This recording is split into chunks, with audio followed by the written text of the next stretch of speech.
Hello everyone, welcome back to my channel. I'm back with another tutorial video, and in today's video I'm going to show you how you can reset your password of your CIBC account. So if you've been using the CIBC mobile banking service but somehow forgot the password to it and now want to access the data and information all over again because that was very easy, this is what you need to do.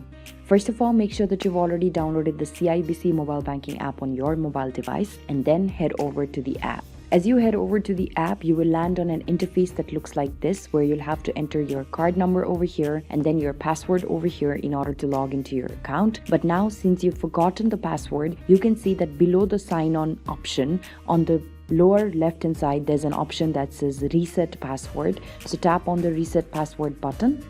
And now what you have to do is you have to complete two different steps in order to be able to reset the password and then get logged into your account. So the first thing is you'll have to give in your card number over here, also give in the card expiry date with the month over here and the year over here.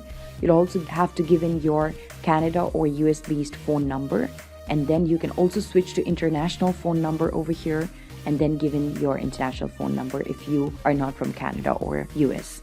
Then what you can do is tap on the done button, where you'll be directed towards another step. You can complete the second step and eventually you land on an interface where you'll be asked to enter a new password.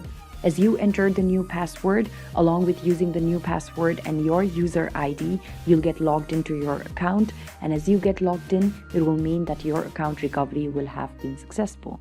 So this is basically how it works. It's a simple process, and I hope that by following the step-by-step instructions and by giving in the correct credentials, you'll be able to reset your own password and recover your account. If you found this video helpful, don't forget to let us know in the comment section below. Also, do like, share, subscribe to How to Geek and hit that bell notification so that you do not miss out on any of our future tutorial videos.